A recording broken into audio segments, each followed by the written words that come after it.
the catwalk segment. Let us usher them in. Thank you. Loud of applause. Thank you, thank you.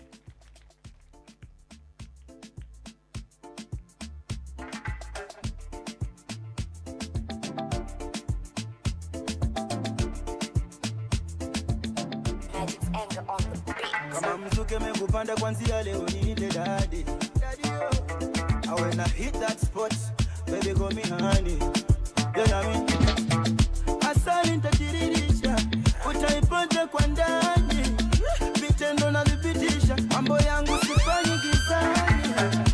Saguni palama za chui chui, tabia za kifisi mistambui. Napendo kifunga kwa buibui, yeah. Baby go down low, go down low, go down low. My baby go down low, go down low, go down low. I make you dance, so giddy giddy giddy giddy giddy go down. Giddy giddy giddy go down. Giddy giddy giddy giddy giddy go down. Go down. I make you giddy giddy giddy giddy giddy go down. Giddy giddy giddy go down. Giddy giddy giddy giddy go down. Go down, go down. Pendo navyozitingisha. Unadatisha nimeshikanisha one time. Na nishapata picha. Vile nitashikanisha ardhi na mbingu katikati. Nijenge puli ya mado. Baby girl utashawa na mado. Imagine talking you in Bangkok. Tisha only night. Baby go down low, go down low, go down low. My baby go down low, go down low, go down low. I make you dance so giddy giddy giddy giddy giddy go down. Giddy giddy giddy go down. Giddy giddy giddy giddy giddy go down. Thank you so much, DJ. All right, so as they prepare, I want to usher in the spoken word. Spoken word.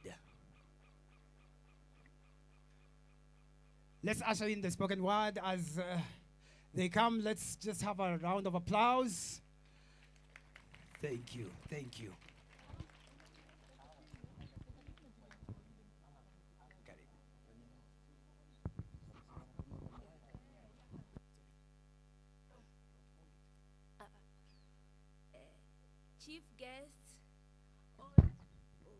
Chief guests, all protocols observed. Good morning.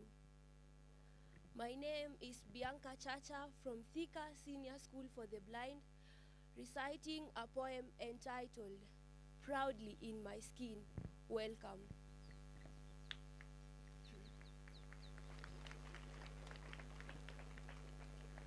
I stand tall, proud in my skin, a story of strength that shines within, from shades of ebony, caramel, and gold. Every skin tone is beautiful and bold. I love who I am, just as I was made. No fear, no doubt, no need to fade. My skin is a gift, unique and bright, a symbol of beauty, power, and light. Let us break the stigma and the shame. All skin color deserves the same. With kindness and respect, we can see that all skin tones belong in harmony. We care for ourselves, our hearts, and our minds, protecting our well-being of every kind. Together we rise, united and free, celebrating all diversity to see. So proudly I stand, confident and strong. In my skin, I know I belong. Every shade matter, every voice can sing, for beauty live in every human being. Thank you.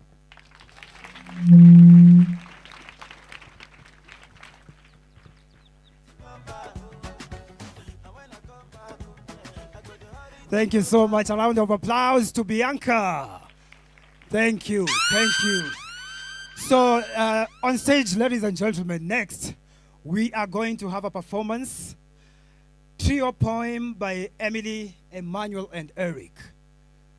As they come, let us have a round of applause once again.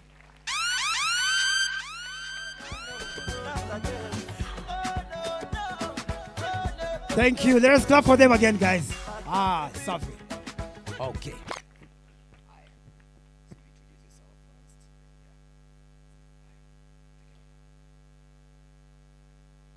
Our guest of honor, teachers, and my fellow learners, in front of you is Imani Wanjiko, Eric Wambua, and Emanuela Mariana, ready to present to you a poem entitled World Albinism Day.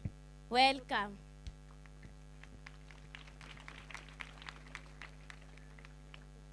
We are all unique and bright, shining with hope and light.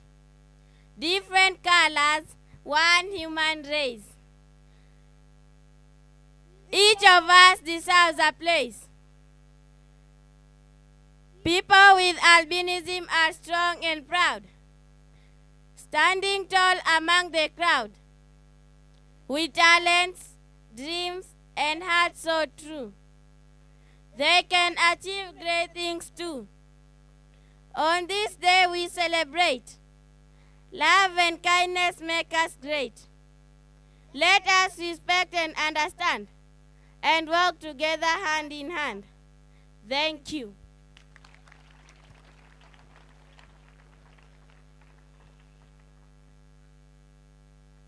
Thank you. A round of applause once again.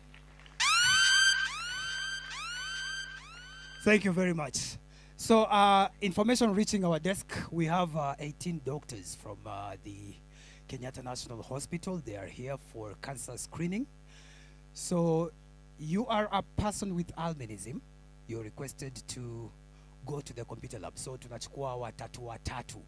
So, 3 people each. Like 3 people, wanatangulia wengine 3 people. Yeah. So, we're going to be having the cancer screening.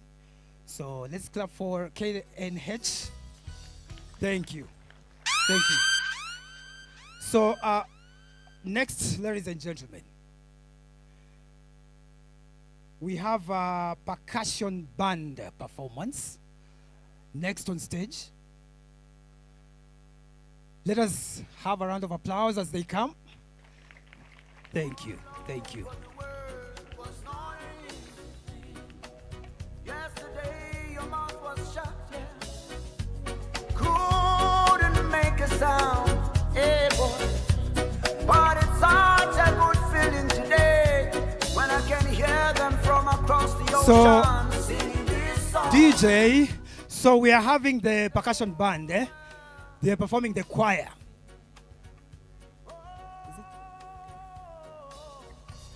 With different colors, different colors, different colors,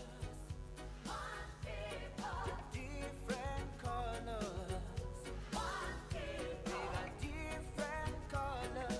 Yes.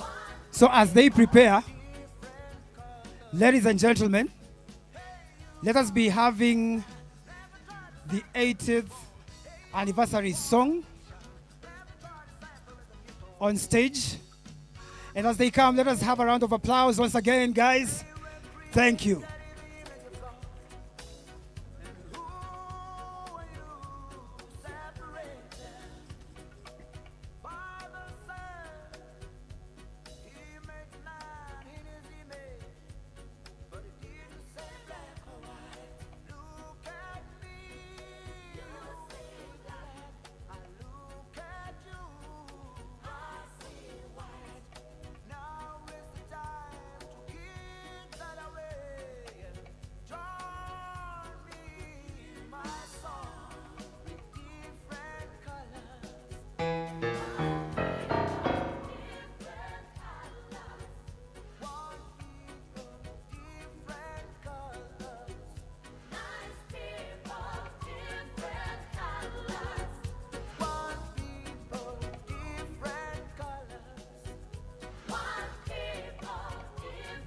Ladies and gentlemen, the invited guests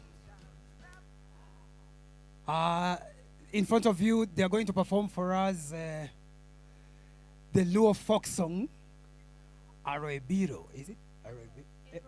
Biro. Okay.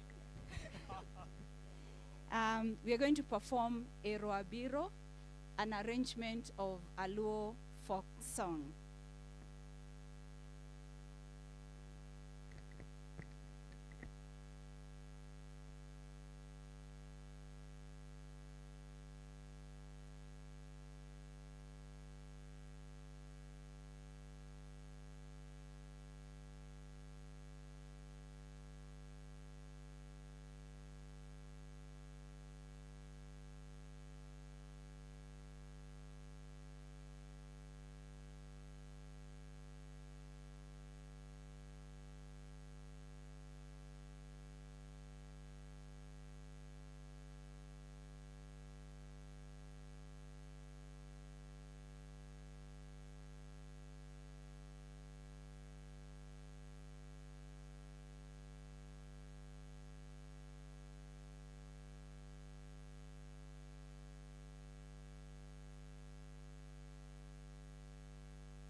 Thank you.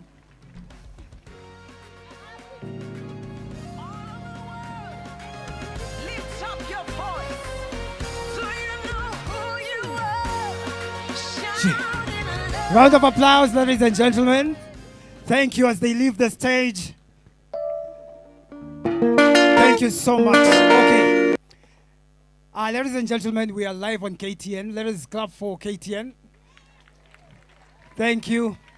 And I want to appreciate our chief guest, the CS for Education, Dr. Julius Ogamba, and the government spokesperson, Dr. Honorable Isaac Mwaura, Dr. Choksi as well, Prabha Choksi is with us. Let us clap for Dr. Prabha Choksi. Thank you, and other invited guests, and all of you for gracing this occasion. So up next on stage, we are going to have the 80th anniversary choir. The 80th anniversary choir. As they come on stage, let us clap for them. Thank you.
The cabinet's check two. Mic check. Mic check. Thank you. The cabinet secretary, distinguished guests, this is Thika Primary School for the Blind, ready to present a number whose title is given Heko Shule ya Thika.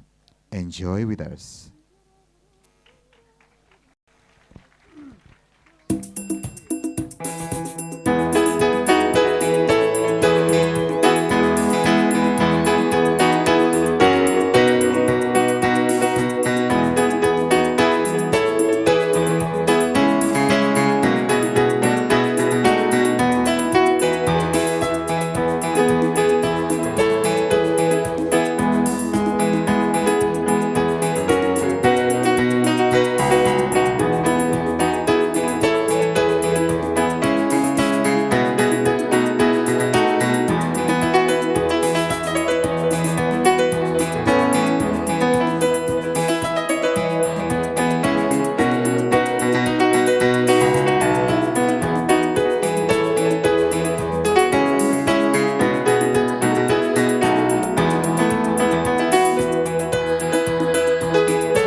maendeleo.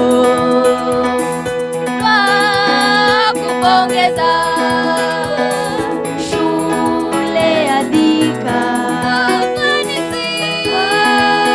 Ufanisi na maendeleo.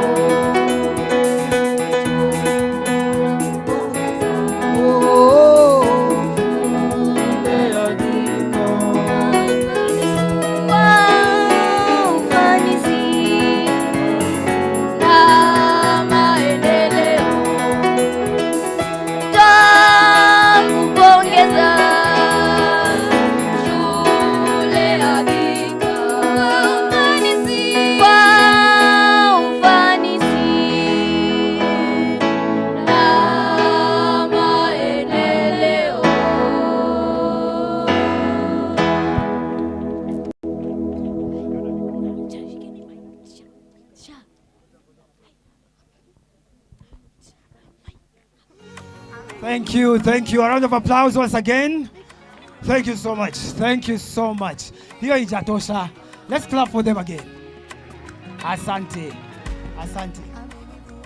So, our chief guests, invited guests, ladies and gentlemen, we are about to usher in the catwalk. Now, the catwalk was introduced last year, being done by students from Thika School for the Blind High School, and they are going to represent different cultures. So we are going to have different cultures across the country. Outside the country, we also have the Hindu culture. I'm very much sure Dr. Choksi is going to be obliged by that performance, and also the Nigerian culture. So let us usher them in on stage, the catwalk. Ladies and gentlemen, let us have a round of applause once again as they come. Thank you. नीली आंखों में ये दिल डूबा महबूबा महबूबा बस ये जान ले महबूबा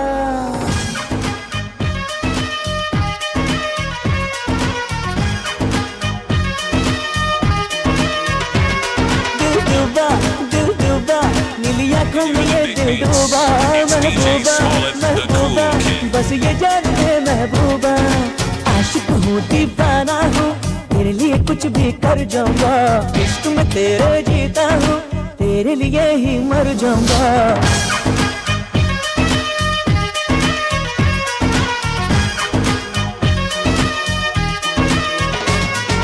मैं तेरे झांसे में न आऊंगी अरे दीवाने जा क्यों ऐसी वैसी बना के बातें मुझे न तू उलझा रे मिट जाऊंगा मैं तेरा जीत के दिखलाऊंगा पीछे न छोड़ूंगा चाहे जितना तड़पा दिल डूबा नीली आंखों में ये दिल डूबा महबूबा बस ये जान ले महबूबा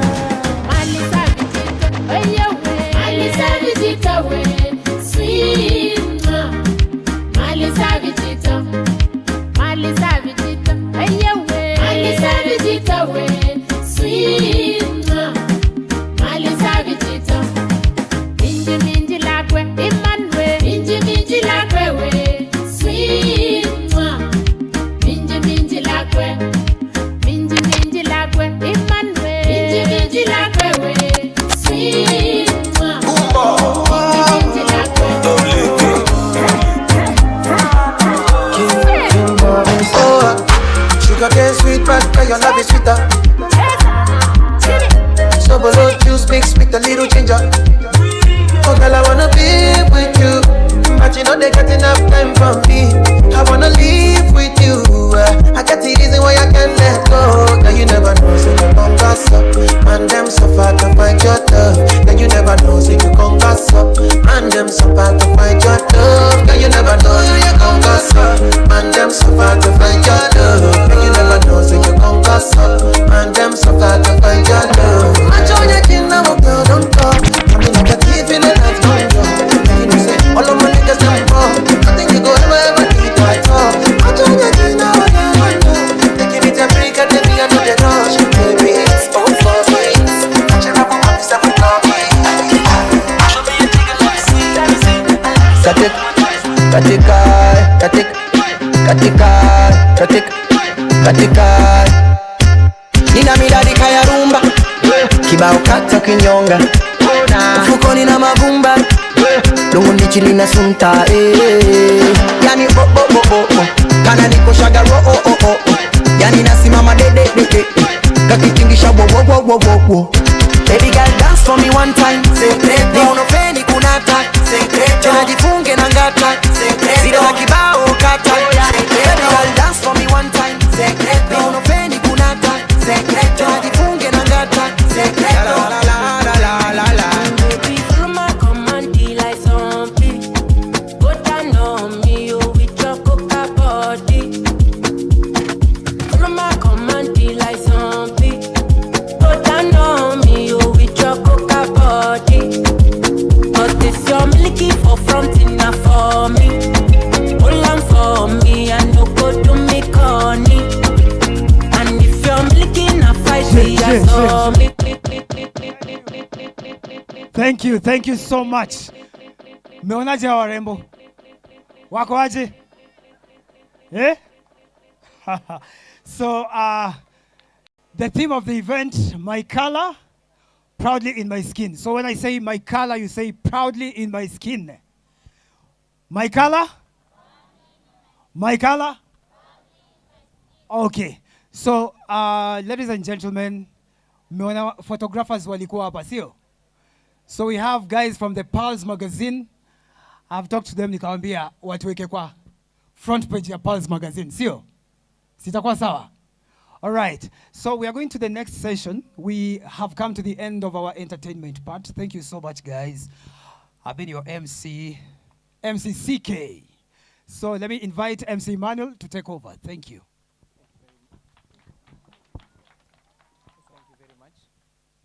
Thank you very much, MC Caxton. Indeed, today we have showcased resilience and embraced of diversity.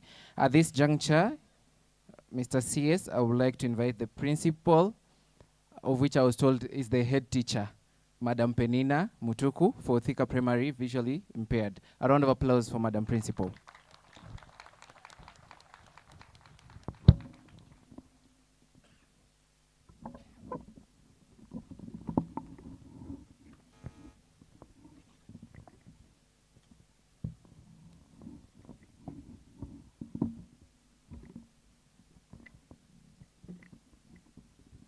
Our chief guest and our beloved cabinet secretary, Dr. Julius Ogamba. Our only one, my student, and the government spokesman, Honorable Dr. Mwaura, is in my uniform. That's why I'm saying he is my student. I'm very proud today.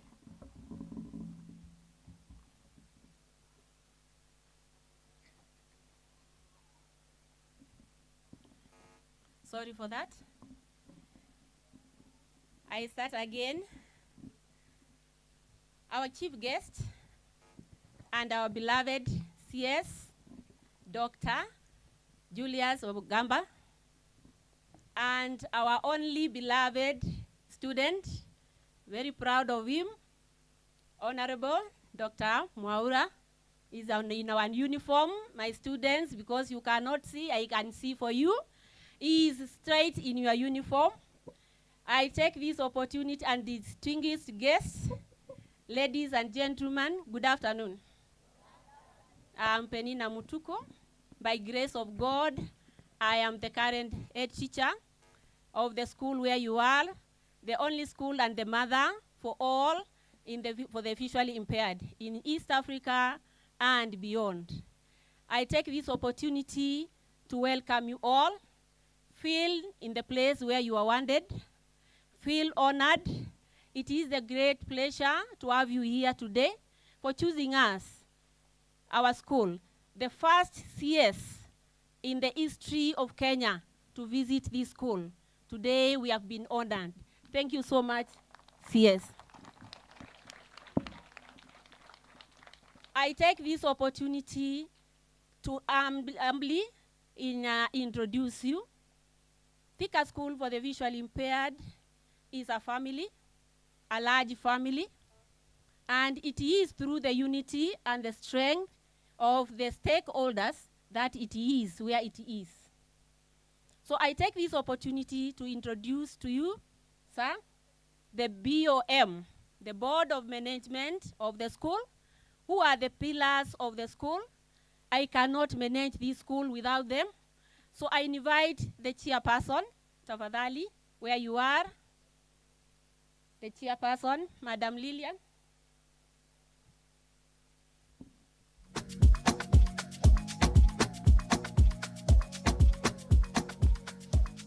Madam Lillian is the vice chairperson.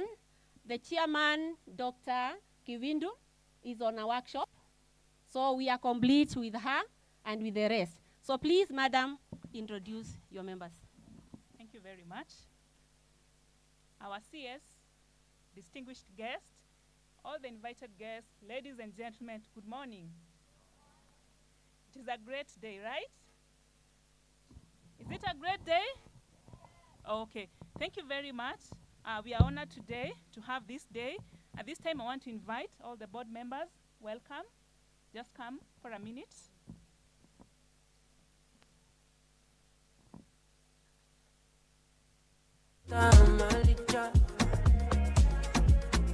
Baby, gonna.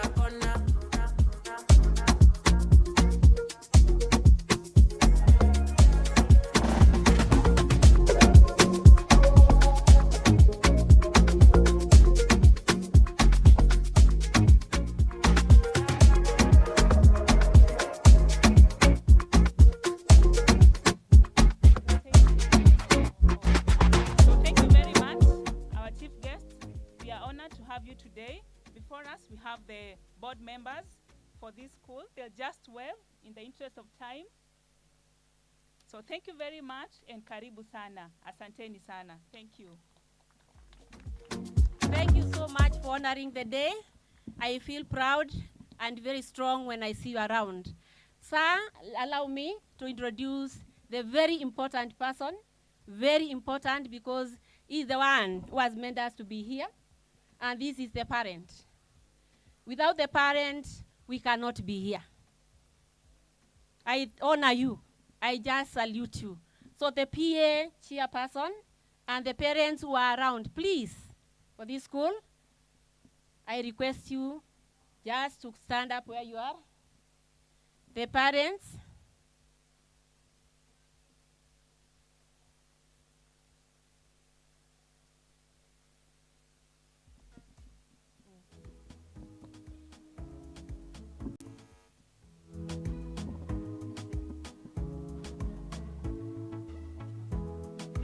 Beautifully wonderful love. Anyway, I follow Cabinet Secretary, distinguished dignitaries, government spokesman, and our former student, Dr. Mwaura, students, madam, and the rest, good afternoon. Currently, our chairman is not area, so I'm representing him as a team of the parents. So, our cabinet secretary, we are proud of you and the government of Kenya for supporting us up to this far, and we are very much proud of you. Thank you. Thank you so much. The other parents are all over here. Thank you for coming. Thank you, because I cannot stand here without the teachers. Please, teachers, where you are, you just stand and wave. Teachers, we have 32 teachers who are trained in special needs. Wherever you are, just wave. I honor you. You are my pillars. Thank you so much. Now, I take this opportunity after 25 support staff, the ones who take care of the learners. They prepare them for us now to be able to teach them. Support staff, my support staff, be filled. Be honored where you are. Thank you. And this time now, I take the opportunity to say hi to my parents, to my students. Hi, you are my bosses. Thank you so much. I take this opportunity now, sir, with your permission, to give a brief history of the school. A brief history of the school. And because we use Braille, and I personally use Braille and print. I want the shoe wearer to come here and give us the brief history of the school. It will be read in Braille. This is an old boy of the school, a product of this school, and he learned and came back to give to the society. He's the teacher behind that song, which was sung. And that song was composed for only one night. That was last night. And the learners were able to present it. So, Mr. Ndungu, please.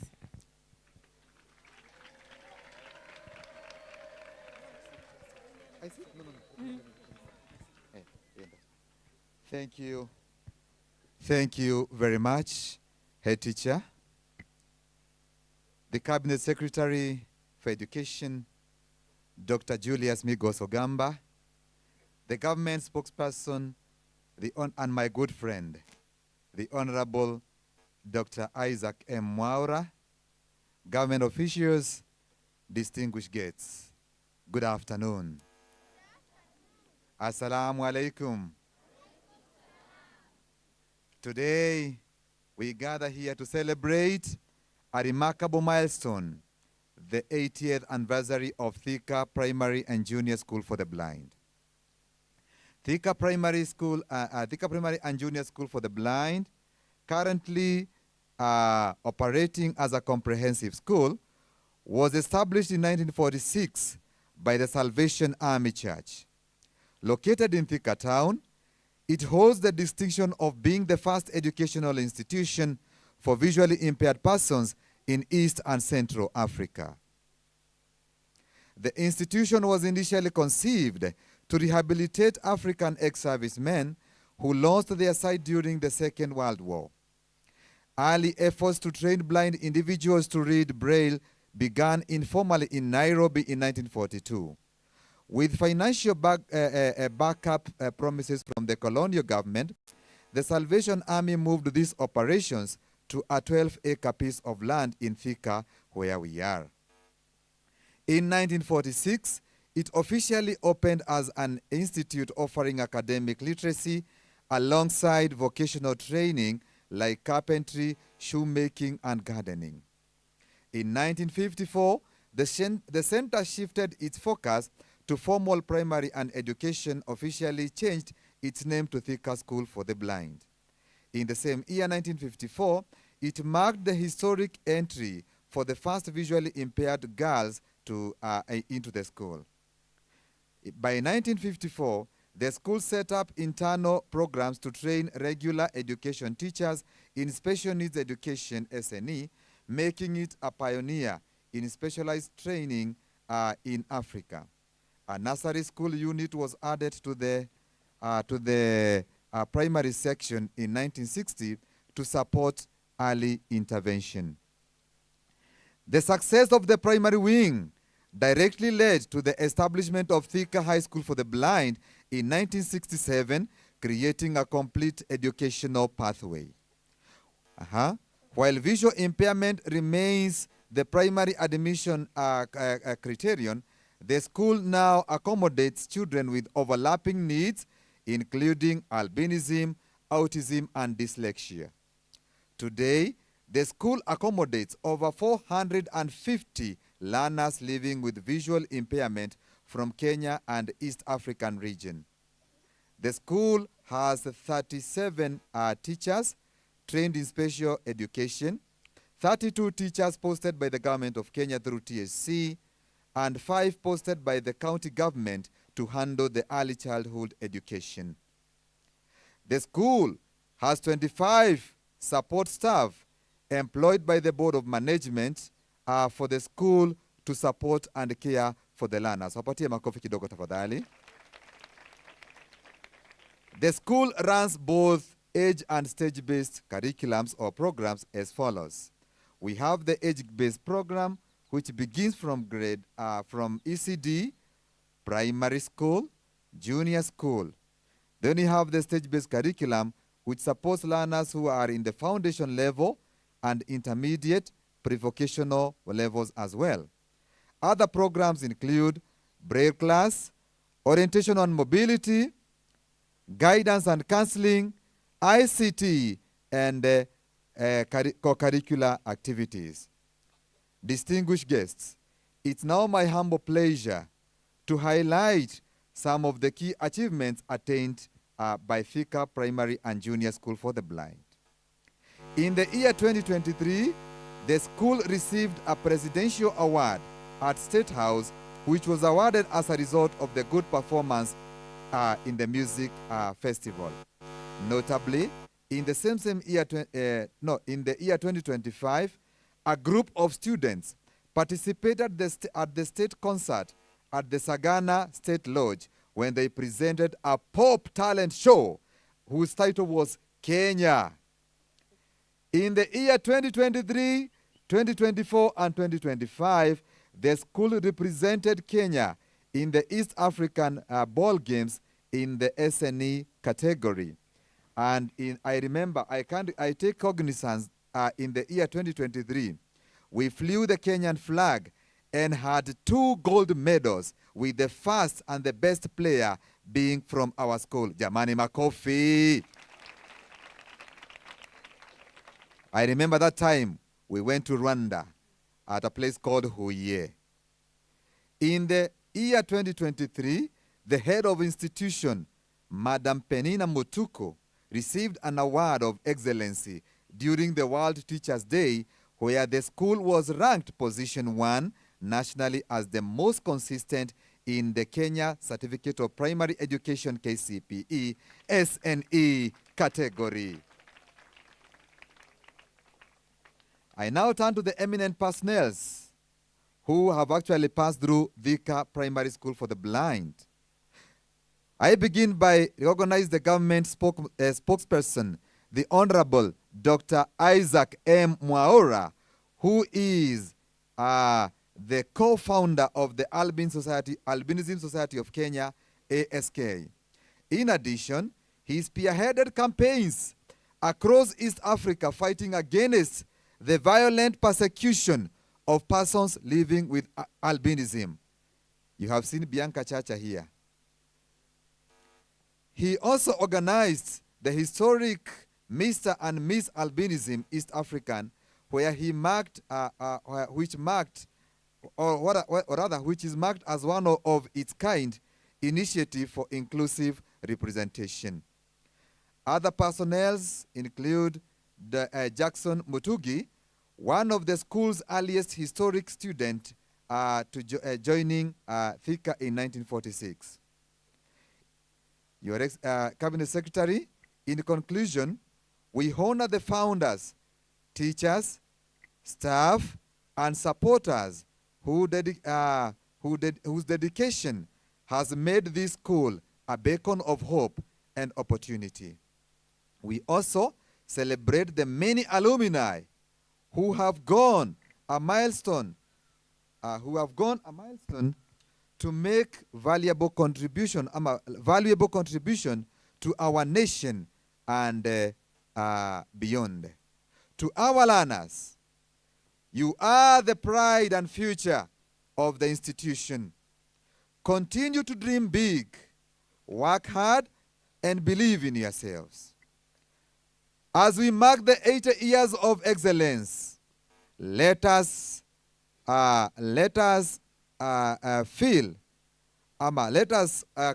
commit ourselves to inclusion, empowerment, and equality or equal opportunities for all. Happy 80th anniversary, Thika Primary and Junior School for the Visually Impaired. May your legacy continue to shine for generations to come. God bless you. God bless Kenya. Asanteni sana. Thank you so much. We've learned so much with the many challenges we have. We have learned to make lemonade out of lemon. And that's why we are here where we are. God bless you so much. Without any further ado, I would like to invite Madam Grace Kiare, the principal of Thika High.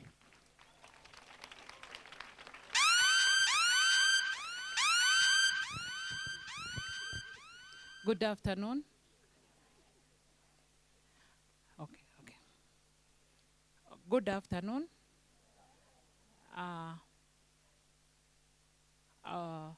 Thank you. This day is a big day for us, all of us, as we celebrate the 3 occasions in the school, and with the guest of honor being the Cabinet Secretary, Ministry of Education, Dr. Julius Migosi Ogamba, Karimbu to our school, and also being invited by Senator Honorable Isaac Mwaura, the government spokesperson, Karibu, and also other education officers. We have the regional director of education, the county director of education, and the other guests, Karibuni, and all other protocols, Karibuni. So in front of me, of you, is Grace Carrier Thika High School for the Blind. Thika High School for the Blind is a mixed secondary school, and Dr. Julius Migosi, you have heard that when the Thika Primary School became of age, it gave birth to a high school. The high school, the child of the Thika Primary School maintained the performance of the Thika High School for Thika Primary School for the Blind. So we feel honored. Today, as we come to celebrate this occasion, I feel honored to have been escorted by the Board of Management of Thika High School for the Blind. I wish them to stand, and the Board of Management of Thika High School for the Blind, I've been given 3 minutes. I think they are remaining with the 2. I would request the one representing the BOM to say hi, to come and say hi to the group. And as she comes, Thika High School for the Blind has 428 students, both boys and girls. We have 42 teaching staff. Teaching staff, where are you? Teaching staff. Those are the teaching staff of Thika High School for the Blind. And we have 24 support staff. They did not come because the school is still running even without the students. The cleaning, the cooking is still taking place. So karibu. Thank you. I want to stand on the protocols already established. The CS, the Cabinet Secretary, Dr. Julius, Dr. Senator Mwaura, and all protocols observed. My name is Charity Maina, here representing the Chairman Board of Management, Thika High School for the Blind. I'm also the chair of the School Infrastructure Committee, SIC. And we are very excited to be here, to be part and parcel of this big occasion. We are really excited that you honored us by inviting us to this big occasion. And we want to commit, as the Board of Management of the high school, to do the best so that once these students transit to the other, we are able to take good care of them. Thank you for all the support we've received from the national government.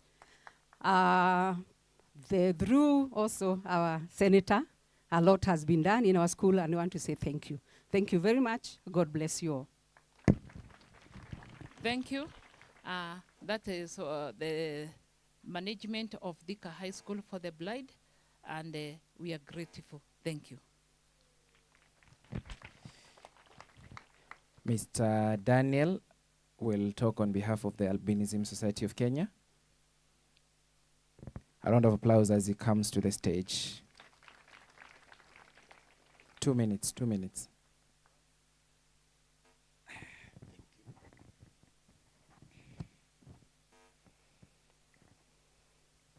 Good morning. Good morning once again.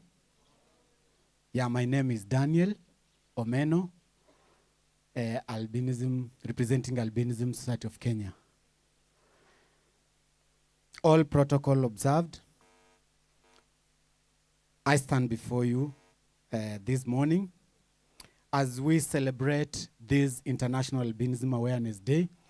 I'd like to take this opportunity to thank all persons with albinism that who have gathered today here to celebrate with us this day.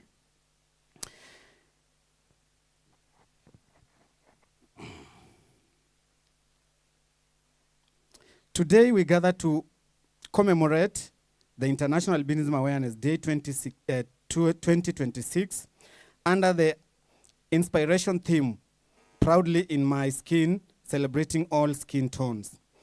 This theme reminds us that every person, regardless of their skin color or appearance, deserves dignity, respect, equality, and the opportunity to thrive.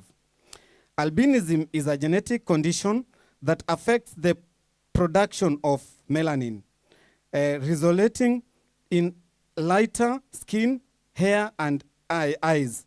However, albinism does not define person's ability, intelligence, talents, or potential. Persons with albinism are students, professionals, leaders, entrepreneurs, artists, parents, and active members of our communities. We have seen here artists like DJ Smollett is here.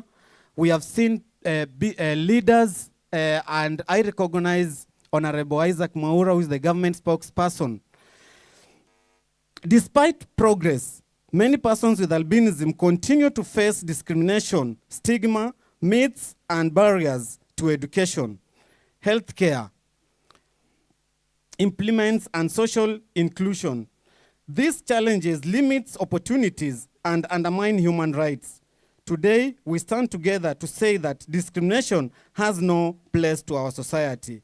This day is not only about raising awareness, it is also about celebrating achievements. We recognize the resilience, courage, and contribution of persons with albinism who continue to break barriers and inspire others. Their stories remind us that diversity is a strength and that inclusion benefits everyone. As we celebrate this day, let us commit ourselves to creating a society where every person feels valued and accepted.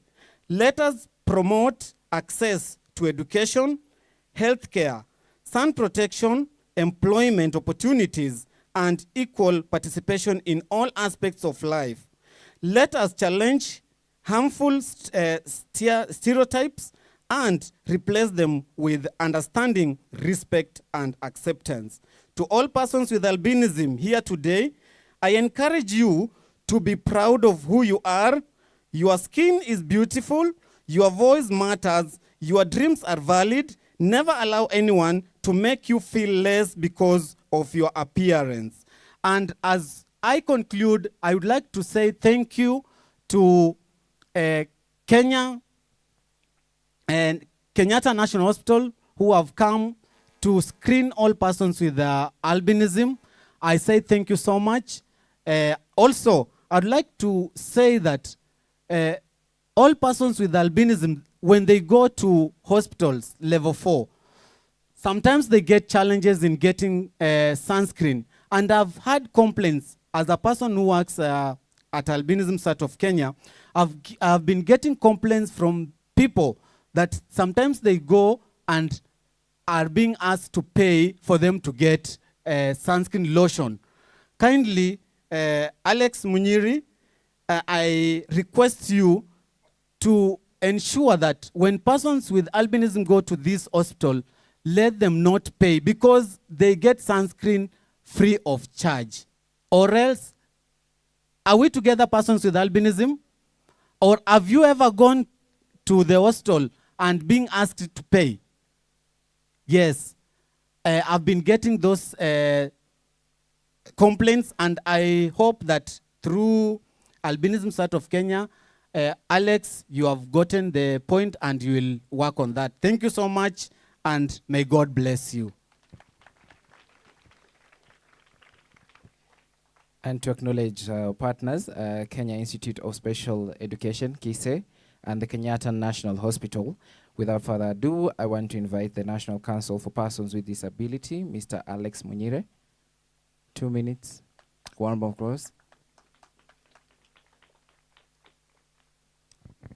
Let me also ride on the protocol that has been established. Our CS guest of honor, sir, allow me to, first of all, recognize the presence of our chair of the Board of National Council for Persons with Disabilities, Madam Chesang. I want to take the mic to her because of reasonable accommodation. And she greets us. And we also have another board member, Mr. Chengo. Yes. Thank you very much.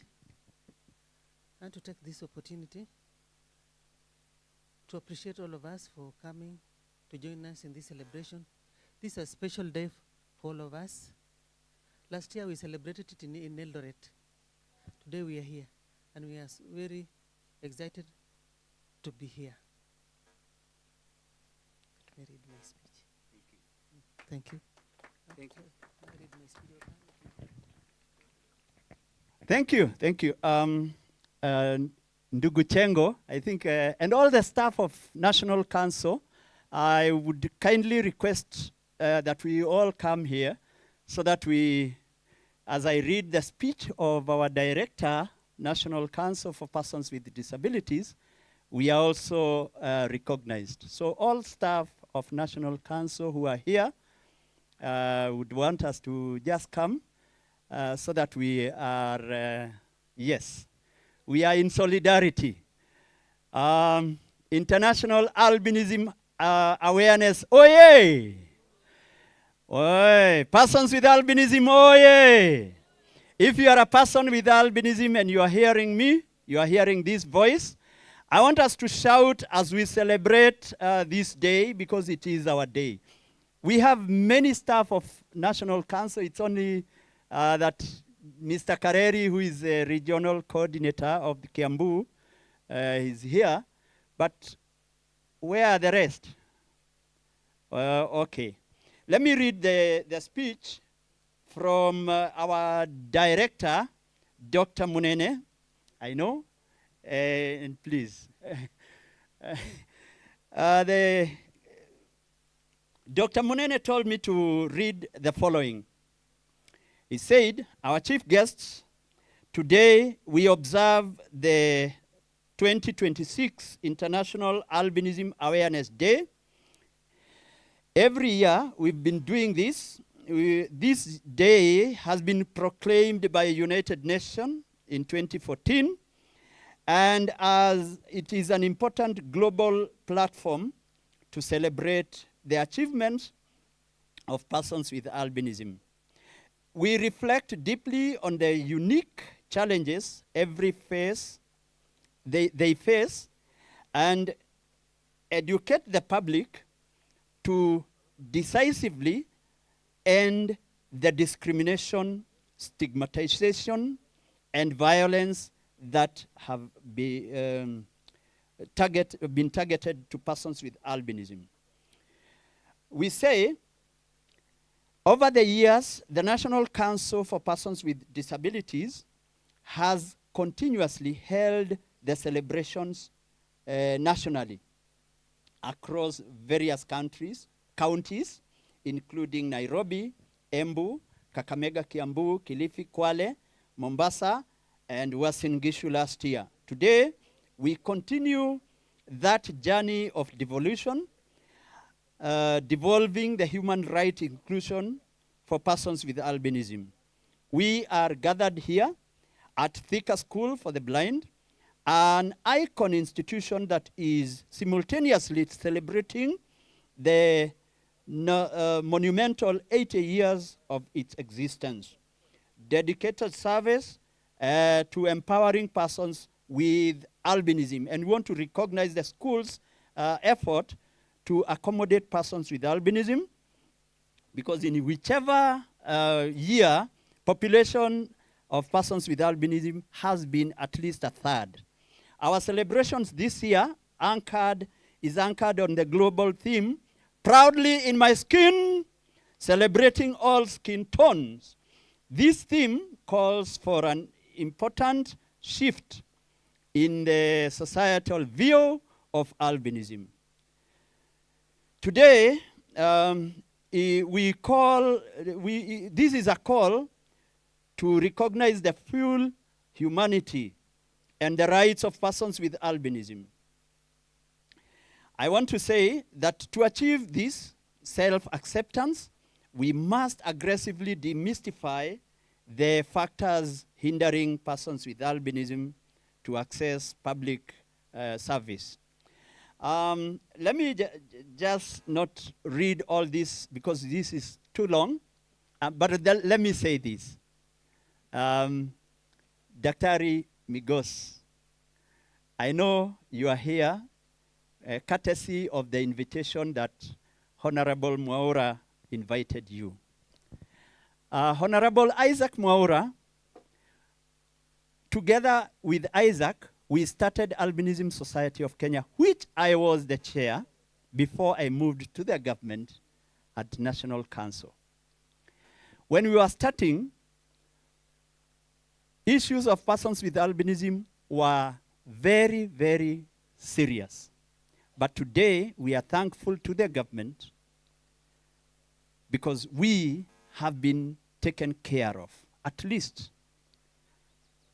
And I don't want to agree with Daniel that doctors are charging sunscreen lotions in hospitals. And if there is such a case, Daktari Migos, I know you are an advocate of the High Court. I know you'll get a good job to represent somebody at the High Court, because this is not acceptable. Sawa? So Daniel, shika mutu, leta. Tuko na malawyers, tuko na majaji, na tutafanya kazi ile yetu. Then number 2, we are celebrating today that last year, tulikuwa tumetolewa 10 million, ilikuwa imetolewa kwa Albinism Fund. But today, 10 million has been reinstated. Siyo ni makofi. Tunataka kushukuru serikali because of that. We also want to thank the government because it has given some of us some opportunities to work. The government spokesman, the face of the government, in the eyes of all the cameras, is none other than Dr. Isaac Mwaura. And one time, we were with Dr. Mwaura when he was a young boy. We did a petition. It was read at the parliament. Tulikuwa mimi nimekaa na Mwaura na Lupita Nyong'o, the 3 of us. The petition is the one that born this albinism program. Mheshimiwa ameenda na amepuruka. Ameenda. Sasa tunamuona huko anacheza ligi ya marais. Si tunajua atakuwa rais one time. Na Lupita Nyong'o ndio huyo alienda huko. But yours truly, bado niko hapa tu. Nitunze ground. Na ground inasema mheshimiwa ya kwamba we are okay and we are taken care of. So with those very many comments, I want to advise that we take use of the cancer screening that is being done by the Kenyatta National Hospital. And as I do that, I want to thank Dr. Wanyika. I don't know kama yuko hapa. Angekuja tu aseme hello. Dr. Wanyika, please, if you are around, please come and say hello. Take use of my airtime because naona ninafukuzwa. Francis. Dr. Wanyika, from Kenyatta National Hospital. I also want to acknowledge other partners like Dr. Choksi. I know you're going to be given your time. Yes, So please, Dr. Wanyika ameenda. Okay. Okay. Ni sawa. Nafikiri tu nimeambiwa atakuja baadaye. So with those very many comments, nimeita staff colleagues wangu hawakuja. So Director Chengo, take note. Ikiwa muda umetupa kisogo, niweze kumwalika County Commissioner on behalf of the County Commissioner, Mr. James Wanyoike, to come give his remarks and invite the government spokesperson. Thank you very much, MC. Our chief guest today, Honorable Julius Ogamba, CS Education, government spokesman, Honorable Mwaura. Ladies and gentlemen, good morning, good afternoon.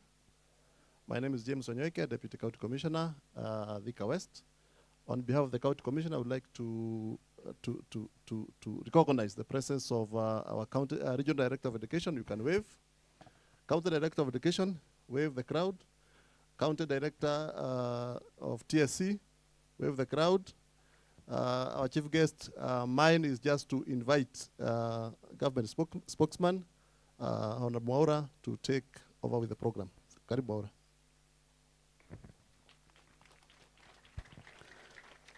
Habari zenu, muko salama? Simama kidogo, salimia watu wawili watatu hapo, mmechoka sana. Na usiinue mtu, unajua kuinua ni nini? Usiinue mtu. Salimia kidogo, salimia watu. DJ weka mziki kidogo, dakika moja tu. At least watu waimbe kidogo. Weka wimbo moja celebratory, watu wasikie. Weka DJ, wewe una slick kidogo bana, wewe namna gani? DJ ungekuwa umeweka kamziki kidogo. DJ umetoka kwa wewe, unatuangusha wewe. Haya, dance kidogo. Haya, hata mwingine muona hapa. Haya, dance kidogo tafadhali. Wewe umeketi unatukosea kidogo. Dance is a celebration. Wewe simu dance kidogo, dance kidogo, dance kidogo. Hapo. Hapo. Haya. Dance kidogo. Hapo. Haya, asanteni sana. Thank you. Thank you. You can be seated. The Cabinet Secretary for the Ministry of Education, Science and Technology and Innovation, Dr. Julius Ogamba, who is also an advocate of the High Court. The other distinguished guests from the Ministry of Education, from the Salvation Army, who have actually graced this place, and they are the sponsors of this great institution. We want to thank you very much for coming. And maybe before I speak, it's only fair we hear from the representative of the territorial commander, kuja Secretary for Programs, dakika moja, ili nikisoma speech tukiita waziri, tukue pia tumkaribishe Salvation Army. Kama wangeanza hii shule, hatungekuwa na hii shule. Ama namna gani? Makofi kwa Salvation Army. Karibu sana, karibu sana. Our distinguished guests, all invited guests, and all protocols are observed. I say welcome to the Salvation Army, Thika High School and Primary for the Blind. Dr. Ogamba, we are thankful for your visit here today. We really feel well encouraged. In the Salvation Army, we take care of human beings through body, mind, and soul. And we take care of all our students, all our schools, all our young ones. We take care of them spiritually, mentally, and health-wise. And that is why the Salvation Army started. In the year 1865, the Salvation Army started in East London as a Christian mission. The founder of the Salvation Army, William Booth, was not pleased by the way the church during that time was handling its faithfuls. In the Christian mission, the founder of the Salvation Army, William Booth, found that the less fortunate were not recognized in the church. And that is why he left the Christian mission and started the Christian mission. By then, he was a minister in another church.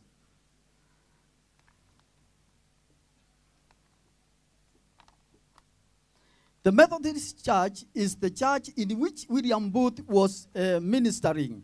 And he left the church because he was not recognized. And now he started the Christian mission in 1865 in East London. He was taking care of his people under one of the bridges in East London, where he was giving them food and clothes, and then he preached to them. That is body, mind, and spirit. That is why the Christian mission was started.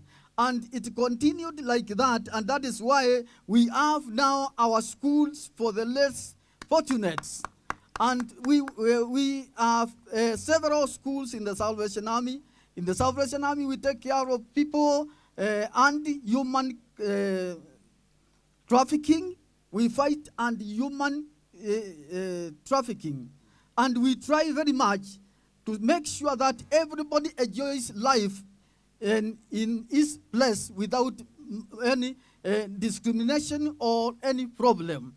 And now, as it is today, we have humanitarian groups which are strong, taking care of people who are being misused, children, women, and men who are less fortunate. And today, as we have this special meeting here to celebrate the 8 years of these schools, I say welcome, and we thank the current government and those who have attended. We thank you very much, and we say God bless you very much. Thank you, Honorable Ogamba and Mwaura, for coming today and share this day together with us. God bless you all. Asante sana, makofi kwa Territorial Commander Representative. We have few minutes because we are live on KTN, so I'll try to be very fast so that the CS can come and address the nation from here.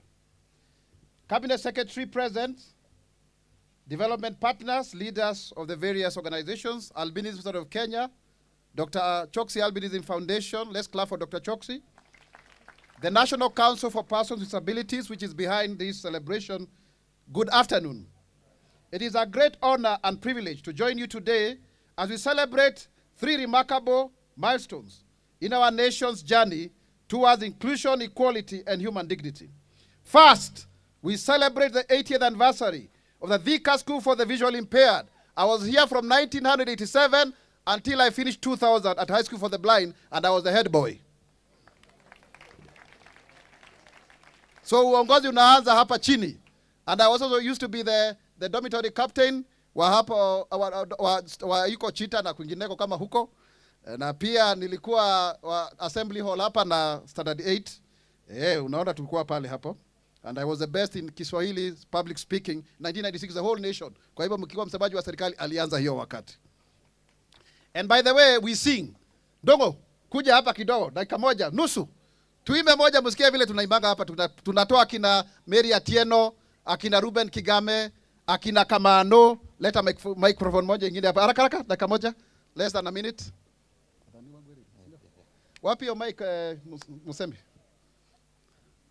Tuimbe vile tulikuwa tunaimba. Hii wimbo tulicompose 1991. I think I was in standard 3. Let's go. Exactly. Wadhani wangwereire okeduta okomboine hurianie mwene itangia hotire kwiruta ndohetwo ni ngoma na minyororo yake Mwathani ũgĩũka ũkĩnyonia njĩra ya ma. Njoya Jesu na ndige matukũ-inĩ ma thĩno. Baba nowe ndĩhoyaga, ciugo cia ibuku itheru nĩcio mataro makwa, tondũ wĩ mwĩhokeku na ũrĩ mũiguitha.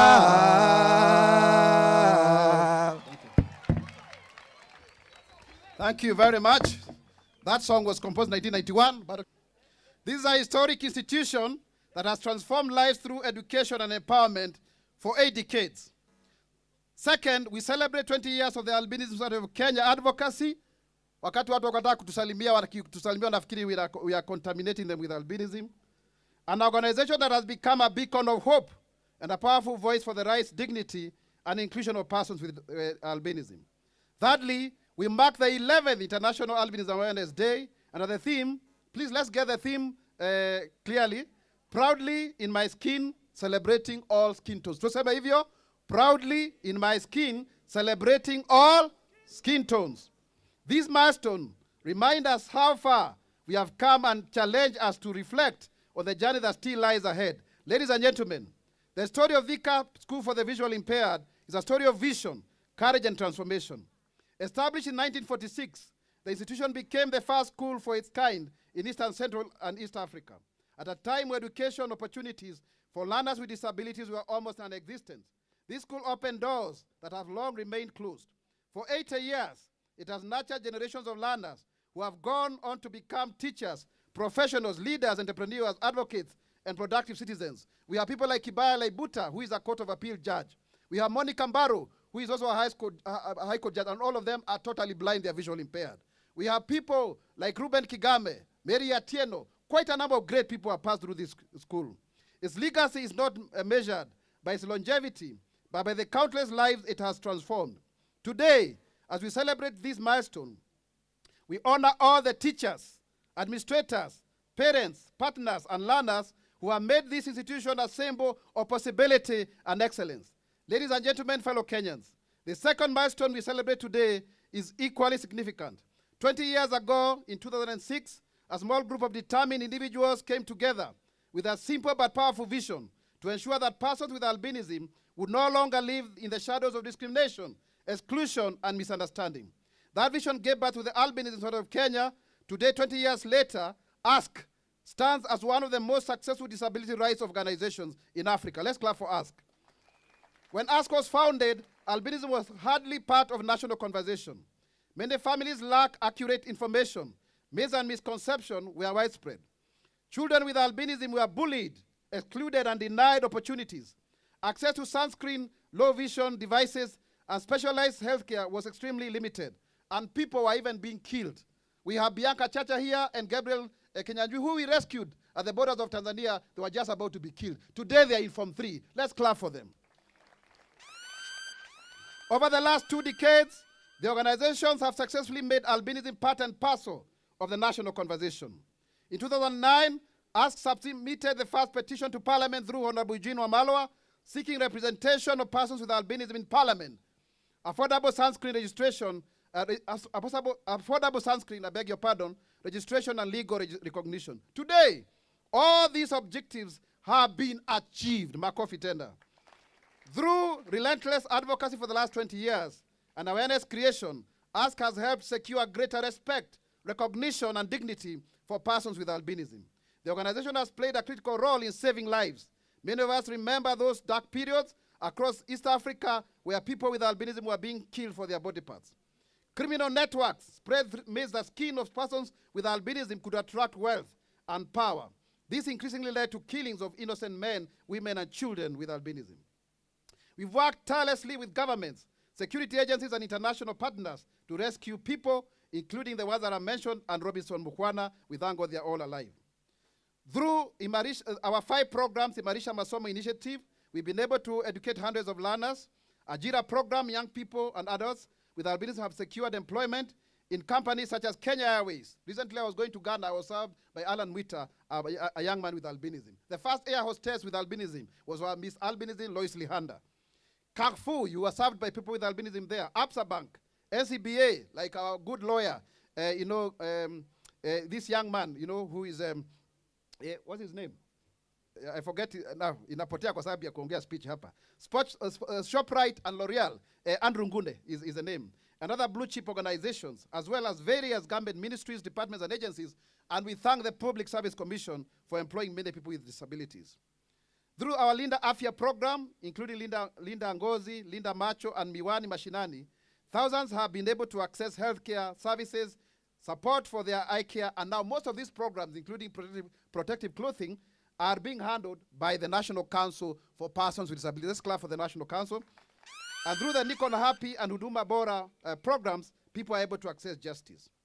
We therefore say that we are very glad that in 2016 and 2018, we had the Mr. and Miss Albinism, Kenya and East Africa, and the first guest of honor was none other than the then Deputy President, William Samoei Ruto. Makofi kwa President wetu. And last year, the chief guest was none other than our First Lady, Mama Rachel Ruto. Kwa hivyo tunashukuru sana. And also Mama Rachel Ruto has been able to support us with mothers of children with albinism through Joywo Women because of knitting. So siyo ni vizuri kabisa. So we continue to champion our rights at the Pan-African Parliament, at the EU Parliament, Japan, and even at the UN itself. These efforts have contributed to the adoption of the Africa Union Plan of Action on Albinism 2021-2031, and we are calling the member states to establish and appoint the AU Special Envoy for the Rights of Persons with Albinism. We are also happy that the government has been giving 100 million shillings for the last 13 years, a total of 1.3 billion to albinism cause. Makofi kwa serikali ya Kenya.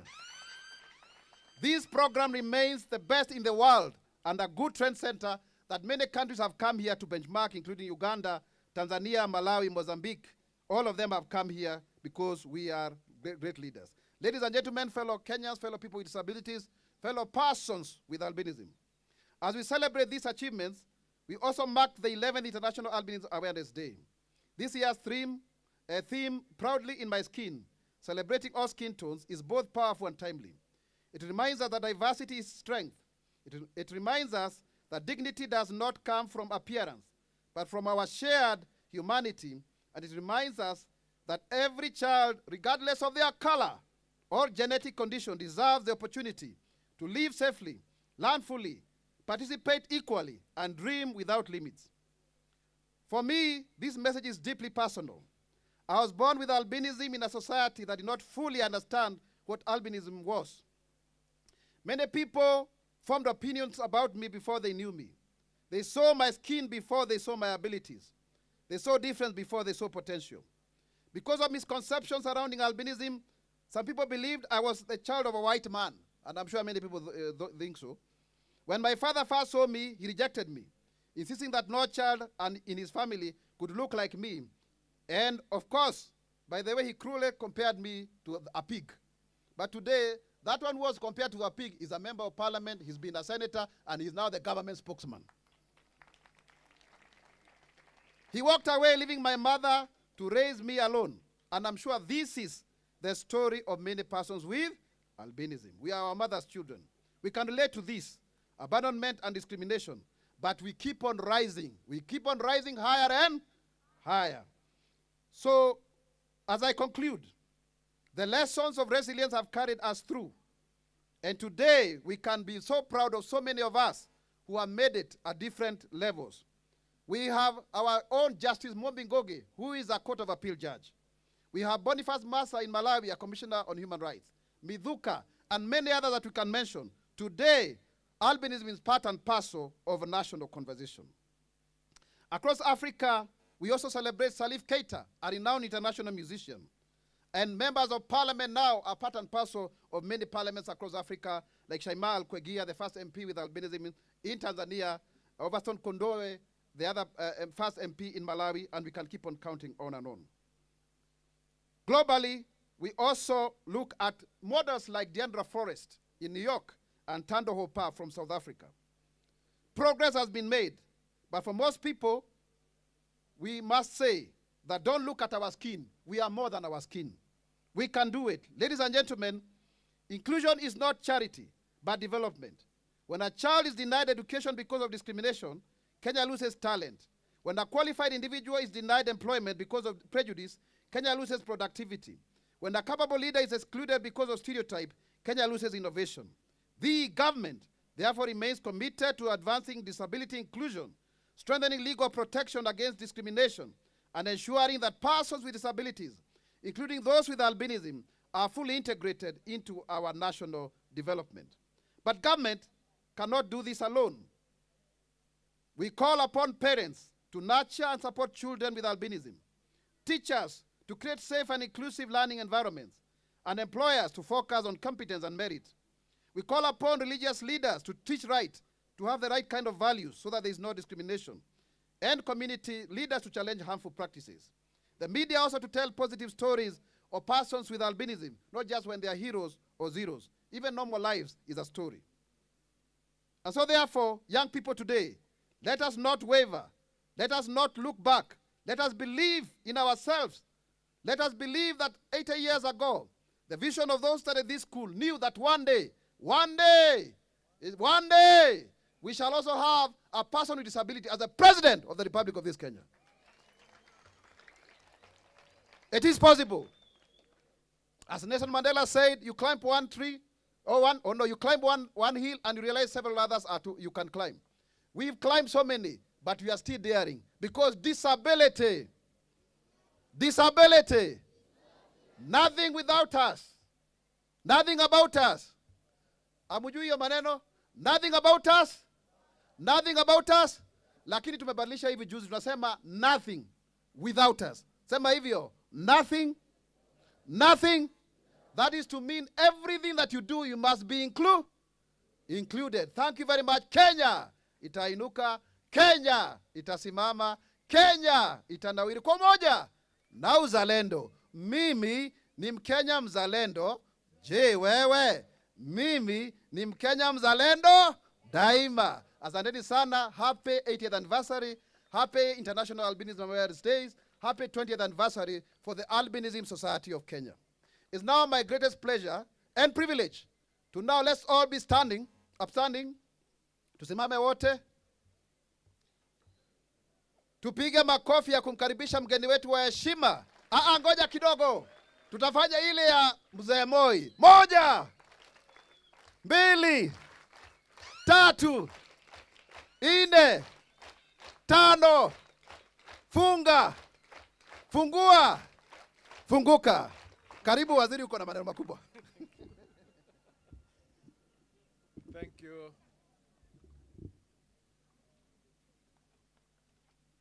Thank you, government spokesperson.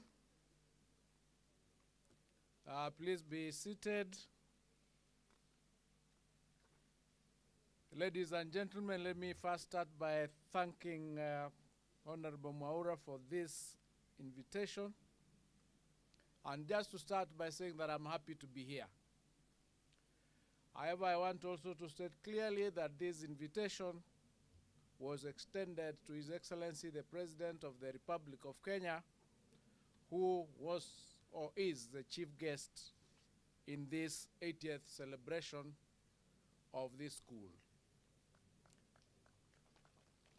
He wasn't able to come and he sent me to represent him, and accordingly, I am going to read his speech on this very, very important day. Distinguished ladies and gentlemen, today we gather here for more than a celebration. We gather to honor a remarkable journey, the journey of a school that has transformed lives for 80 years. The journey of a movement that has championed dignity, visibility, and inclusion for persons with albinism for 20 years.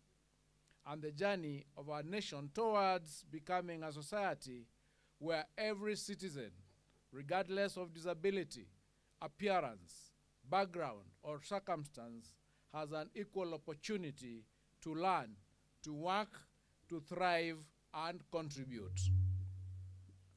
These 3 milestones are deeply connected because they tell one story: the story of human dignity, the story of resilience, and the story of possibility.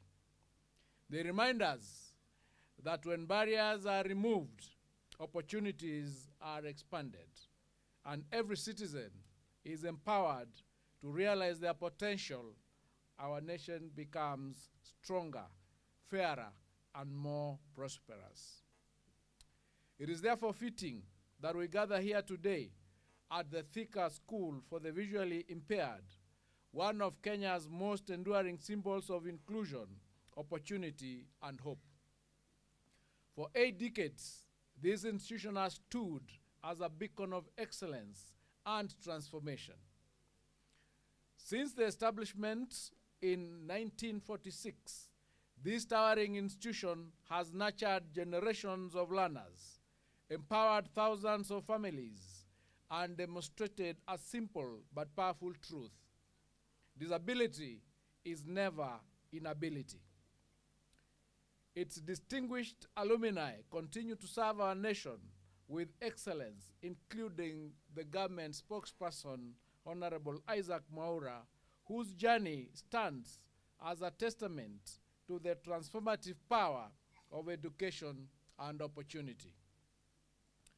Through the dedication of teachers, administrators, parents, the Salvation Army, development partners, and successive generations of learners, this institution has become one of the leading centers of specialized education in our country and across the region. Its story mirrors Kenya's own journey, a journey of determination, perseverance, and continuous progress towards a more inclusive society. This is a solemn moment to reflect on the kind of nation we are building, a Kenya where every citizen, regardless of disability, appearance, background, or circumstances, is accorded equal dignity, equal opportunity, and equal respect. Today, as we celebrate this remarkable milestone, I extend the gratitude and appreciation of the people of Kenya and the government of Kenya to all those who have contributed to the growth and success of this great institution over the last 8 decades. Ladies and gentlemen, throughout our country, there are thousands of children with disabilities whose dreams are no different from those of any other Kenyan. The dream of becoming doctors, engineers, teachers, lawyers, entrepreneurs, artists, innovators, and leaders. Their aspirations are not limited by disability. Their aspirations are only limited when society fails to provide opportunity. Our responsibility as government is therefore clear: to ensure that no child is denied an opportunity to learn, participate, and succeed because of disability or circumstances. Around the world today, true development is measured not only by the roads we build, the technology we deploy, or the economic growth we achieve. It is measured by whether every citizen can participate fully in national life. Inclusion is not charity. Inclusion is justice. Inclusion is development. And inclusion is nation building. That is why, under the bottom-up economic transformation agenda, we place people at the center of development. We are driving inclusive growth and economic development, creating a Kenya where every child matters, every talent matters, and every dream matters. The Constitution of Kenya guarantees every child the right to education. The competency-based education and training system recognizes that every learner possesses unique abilities and limitless potential. We therefore continue to invest in special education through improved infrastructure, specialized learning materials, teacher training, assistive technologies, and learner support programs. However, we recognize the increasing pressure facing institutions such as this Thika School for the Visually Impaired, including growing enrollment, the rising cost of Braille materials, assistive devices, and accessible infrastructure. These challenges underscore the need for sustained investment and support. I therefore reaffirm the government's commitment to strengthening these institutions to ensure that every learner thrives in a safe, inclusive, and enabling environment. It is in recognition of this commitment that the government, through the Ministry of Education, has over the years allocated resources to this institution to support infrastructure development, improve learning facilities, and address the diverse needs of learners with visual impairments. I congratulate the school administration for its prudent stewardship of these resources, and I'm pleased today to officially commission these facilities for the benefit of the current and future generations of learners.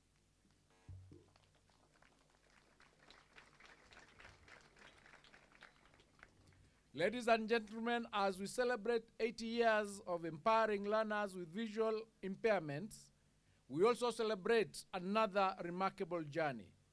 20 years of courageous advocacy by Albinism Society of Kenya.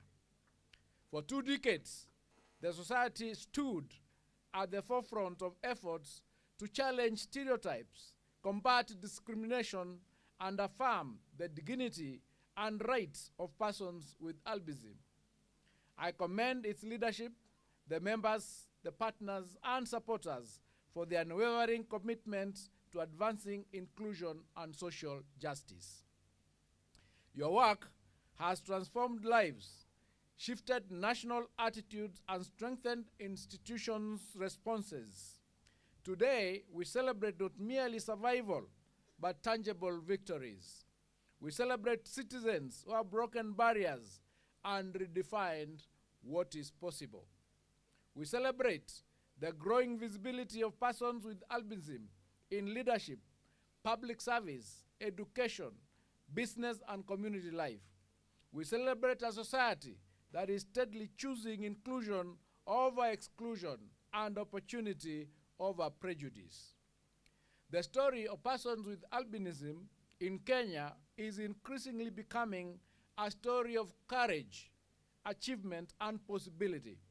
It is a story that reminds us that talent knows no color and potential knows no limitation. We celebrate pioneers like our own Honorable Isaac Mwaura, who has distinguished himself the first person with albinism nominated to serve in both the National Assembly and the Senate, and now as the government spokesperson, recognized as only such high-ranking official with albinism in the world.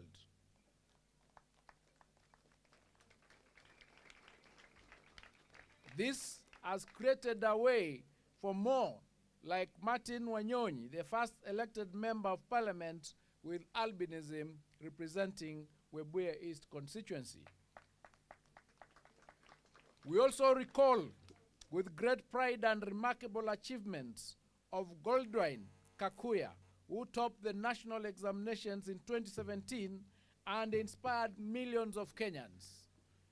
Their journeys are different, but their message is the same, that when society provides opportunity, when barriers are removed, and when talent is nurtured, extraordinary things happen. Their success is not only personal triumph, it is a reminder of what Kenya can achieve when every citizen is empowered to realize their full potential. It is a powerful message to every young person gathered here today. Your future is not determined by your appearance or your circumstances, but by your talent, your hard work, and determination. I also recall with pride joining the Albinism Society of Kenya during its 10th anniversary celebrations in 2016 while serving as deputy president. The first Mr. and Miss Albinism beauty pageant was more than a celebration. It was a statement of courage, confidence, and self-worth. It challenged long-held misconceptions and sent a powerful message that beauty, dignity, and human value are not defined by skin color or appearance, but by the content of one's character and the strength of one's contribution to society. Ladies and gentlemen, therefore, persons with disabilities are not objects of charity. They are entrepreneurs creating jobs.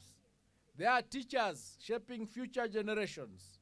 They are professionals serving across every sector of our economy. They are innovators. They are artists, athletes, public servants, and leaders helping to build our nation. Kenya's progress depends not how much assistance we provide, but on how effectively we unlock the talents, abilities, and potential of every citizen.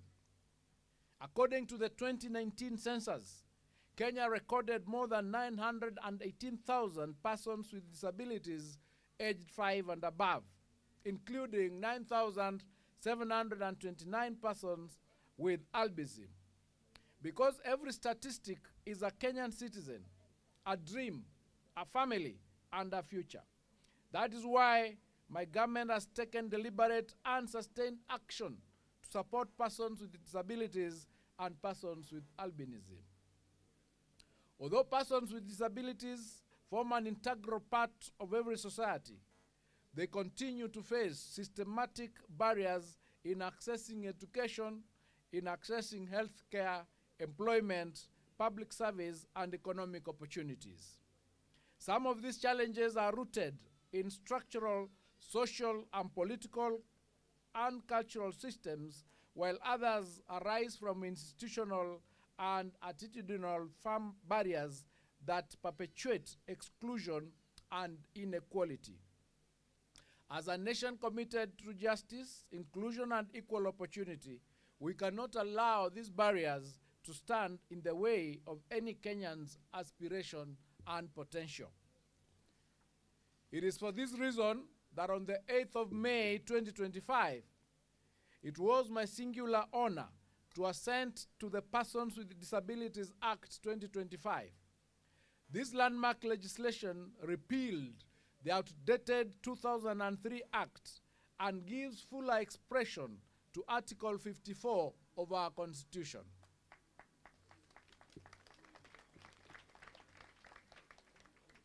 It represents a significant step in our journey towards a more inclusive Kenya by affirming the rights of persons with disabilities to education, to employment, healthcare, political participation, and accessible environments.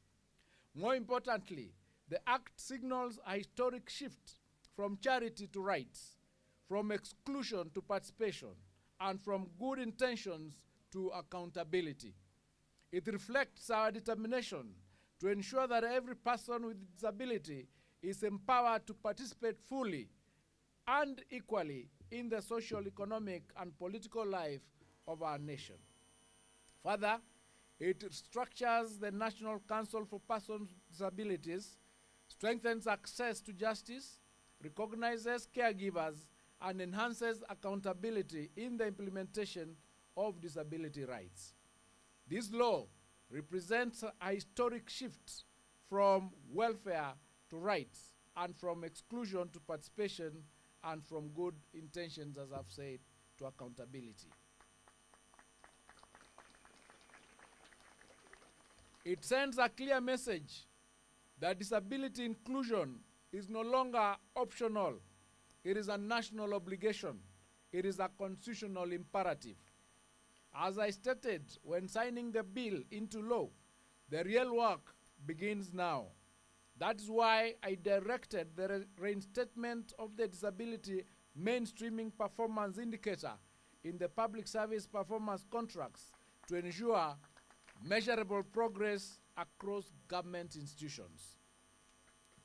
Our commitment is unwavering and will translate the promise of this law into tangible improvements in the lives of our people. In addition to the law, my administration recently approved the National Disability Policy, bringing to an end a 19-year journey towards the adoption of this critical framework. For almost 2 decades, the policy remained a work in progress. Today, we have provided the leadership and political will necessary to conclude that process and establish a clear roadmap for advancing the rights, inclusion, and empowerment of persons with disabilities. Our commitment to inclusion is not only reflected in legislation and policy reforms, but also in the increasing representation of persons with disabilities in leadership and decision-making positions of government. Today, persons with disabilities are serving with distinction in constitutional commissions, independent offices, the Public Service Commission, Parliament, county governments, and across the public service as a whole. The appointment and service affirmer believe that leadership and ability are not defined by disability, but by competence, by integrity, and commitment to serving the nation. I have heard many of you say that the journey is not yet complete and that you'd like to see even greater representation of persons with disabilities in the highest levels of leadership. My message is simple. Continue to prepare, continue to excel, and continue to step forward. As a government, we remain committed to opening doors and expanding opportunities because Kenya can only benefit when all its talent is given the opportunity to serve. Through the National Council for Persons with Disabilities and the National Albinism Sunscreen Support Program, we continue to provide sunscreen lotions, protective gear, eye care services, educational support, assistive technologies, scholarships, and awareness programs that combat stigma and discrimination.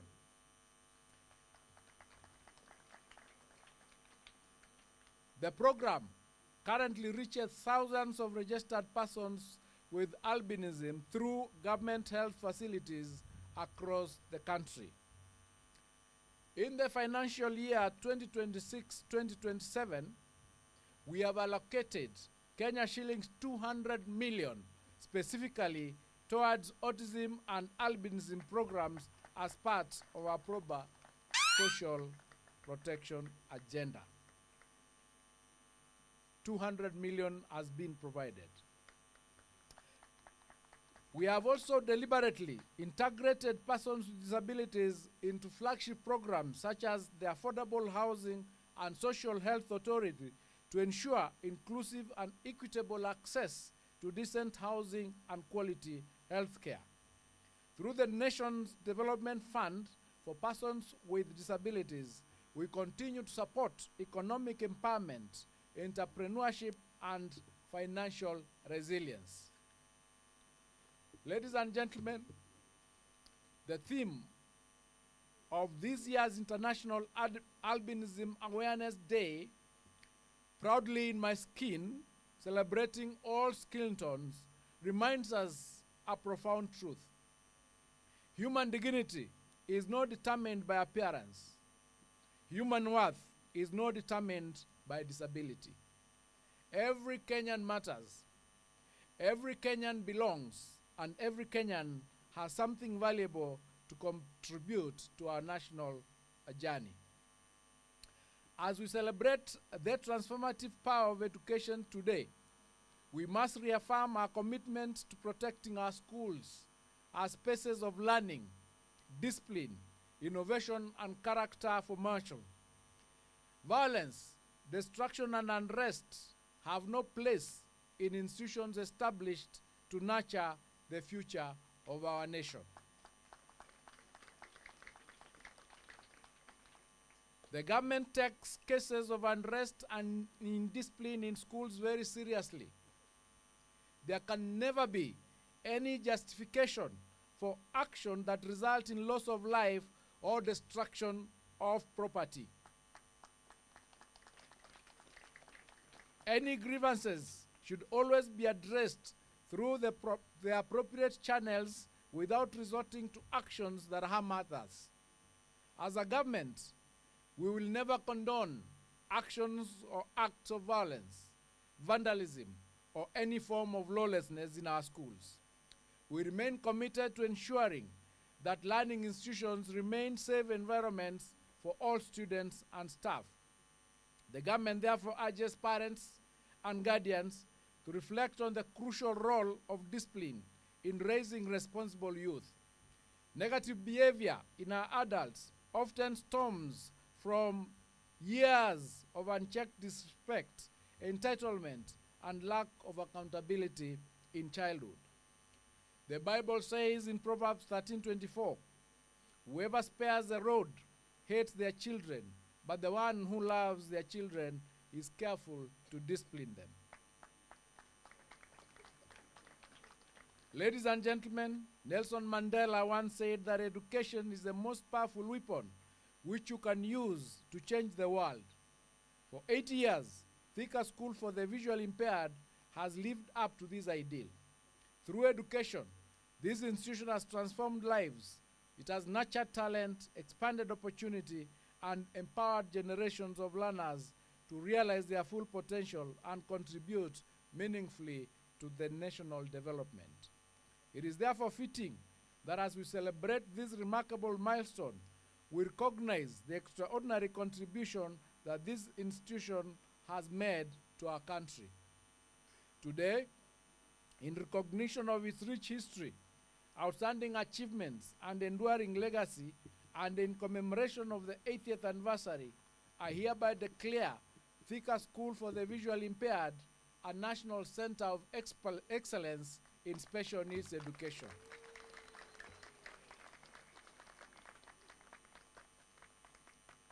This declaration is not only in recognition of the school's distinguished past, but also an affirmation of its future role as a leading institution in advancing inclusive education, innovation, and excellence for generations to come. As we culminate the commemoration of 80 years of Thika School for the Visually Impaired and 20 years of the Albinism Society of Kenya and this year's International Albinism Awareness Day, let us renew our commitment to building a Kenya where opportunity is not limited by disability, where talent is not constrained by prejudice, and where no citizen is left behind.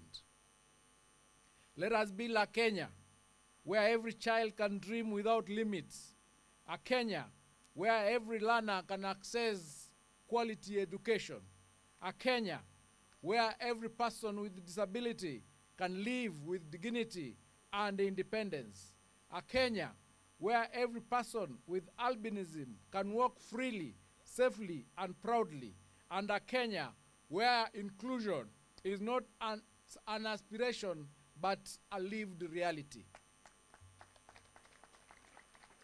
Together, let us continue building a nation that draws strength from its diversity, confidence from its unity, and prosperity from the contribution of all its people. To every learner gathered here today, to every parent, to every caregiver, to every teacher, to every advocate, to every Kenyan living with disability and albinism, your dreams are valid. Your contributions matter.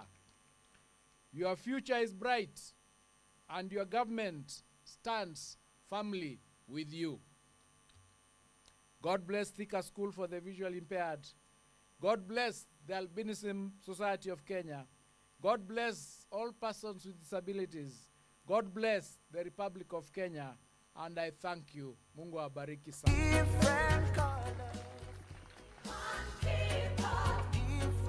colors.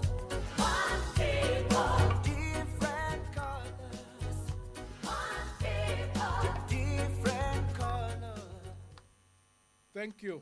Thank you. As I conclude, ladies and gentlemen, I was requested that there are a number of challenges in both this school and the secondary school.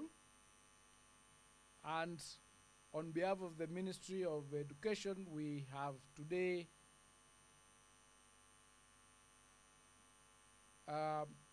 acceded to that request, and we will be providing to the primary school Kenya shillings 30 million to cover the challenges that were listed. The head of institution has already given us that list, and we give those resources in order for them to undertake the construction of the new dormitories, the laboratory construction, a bit of the expansion of the dining hall, and the ablution block that has a bit of challenges as we speak. And for the secondary school, Kenya shillings 20 million to support in the construction of the home science block, the construction of the computer labs, and a bit of the completion of the girls' dormitory. We will provide those resources from our infrastructure fund to support these two institutions.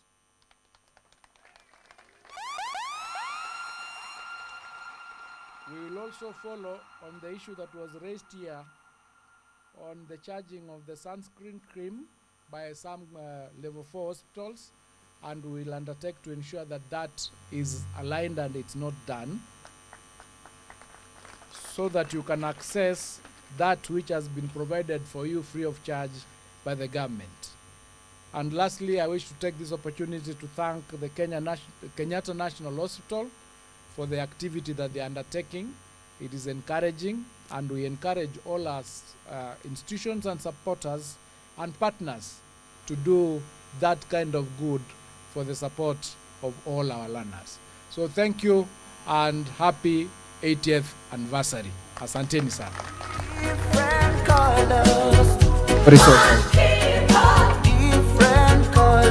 Our chief guest, as we have to award the best students in Thika High, I'll request our chief guest to come on stage with the government spokesperson as we award the Thika High School for participating in Best Biology, Kenya Science and Engineering 2026 Fair.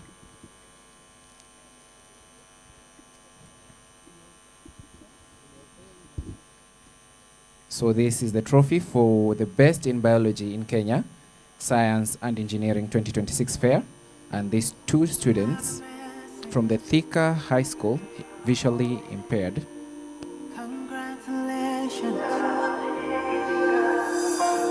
I have a message for you. Taking you to the big beats, it's DJ Smollett, the Cool King. I have a message. Media, are we okay? Congratulations. I have a message for you. Also, we have the Thika Primary, were the first in the African Braille Dot Challenge, and they were awarded a certificate. This is the first challenge that happened in Kenya. Usually it happens in America. Listen, them say, them tell you say. Media, are we okay? Never be the one.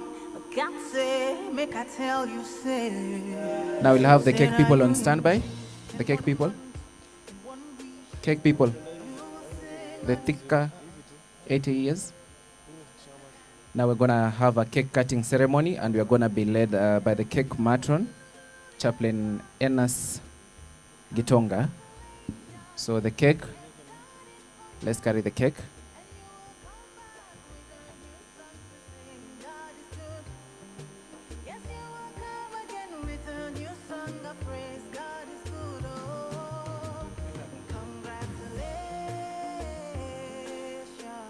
And also the people with albinism, you are urged to register if you haven't registered. And the cake matron, 80 years of God's goodness and faithfulness. A round of applause, please.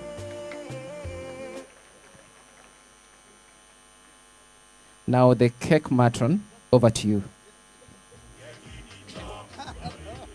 Na wasalimu wote, amjambo. Ni alasiri ingine iliyo njema, alasiri ambayo twashukuru Mungu kwa umbali ambao imetuleta. Imengalimu mkono wa Bwana kwa muda wa miaka 80. It's not easy, but Mungu amekuwa pamoja nasi. Siku ya leo tunafurahi tunaposhare pamoja nanyi ama kusherehekea pamoja nanyi keki ambayo iko mbele yetu, ambayo imeandikwa Celebrating 80 Years of Excellence, Thika School for the Blind, 1946 to 1926. Kwa hivyo ni mkono wa Bwana. Mgeni wetu wa heshima anapoenda sasa kutukatia keki, tushangilie anapokata keki.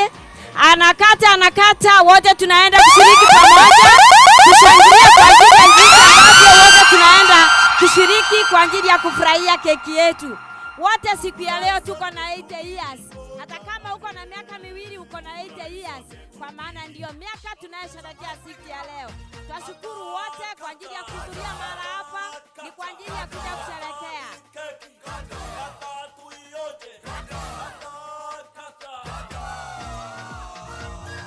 Tamu tamu keki ni tamu ae. Oh tamu keki ni tamu ae. Tamu keki ni tamu ae. Sweet keki ni sweet ae. Sweet keki ni sweet ae. Oh sweet keki ni sweet ae. Sweet keki ni sweet ae.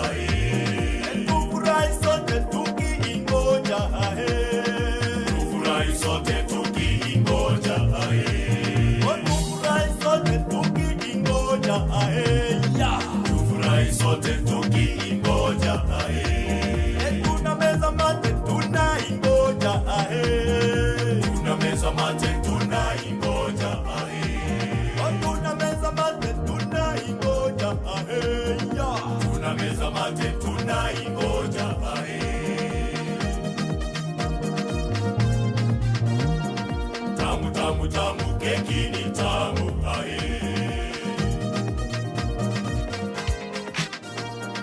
Tamu keki ni tamu ae. Tamu keki ni tamu ae.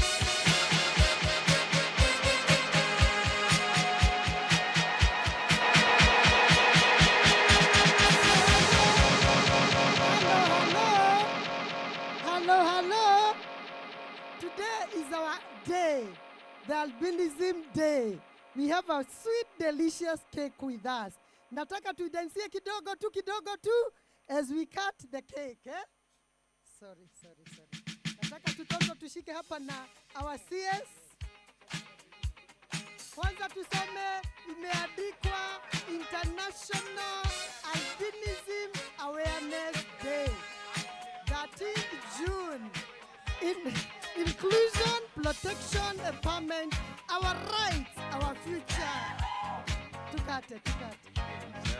Albinism Society of Kenya, equal, proud, unstoppable. There we are. Hatupagikwi, hatupagagwi, ni sisi. Nani kama sisi? Wow.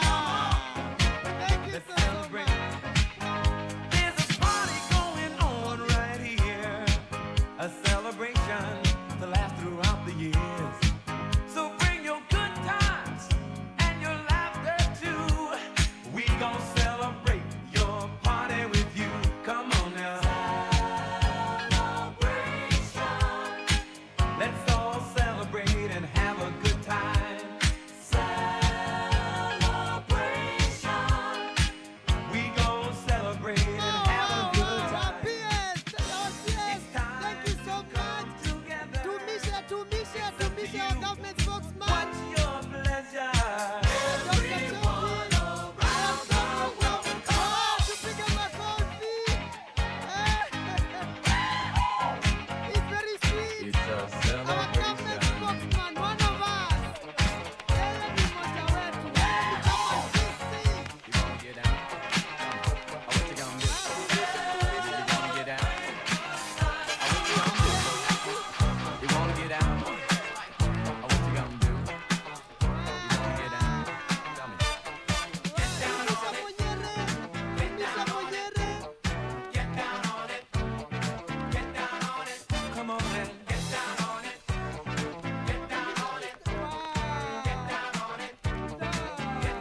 There we are. Now we can eat the cake. Tell me, how you gonna do it if you really don't wanna dance? Now let's do some clearance here as we close with a word of prayer. Studio, let's do some clearance. The cake will be served after. Please, teachers, let's carry the cake kindly outside. The cake will be distributed after.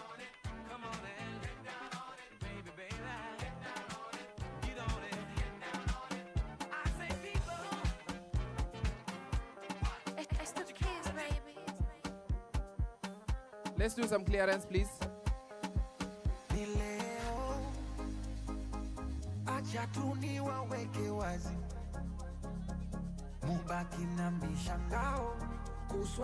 Let's clear please kindly. We are going to distribute the cake later.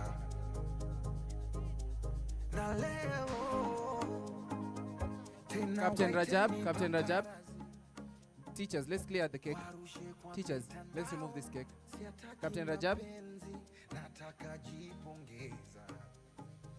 Captain Rajab.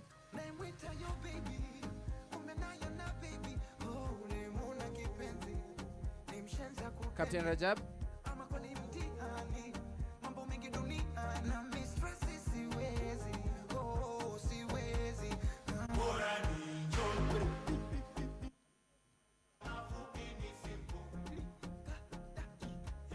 May we take our seats as we hear the vote of thanks?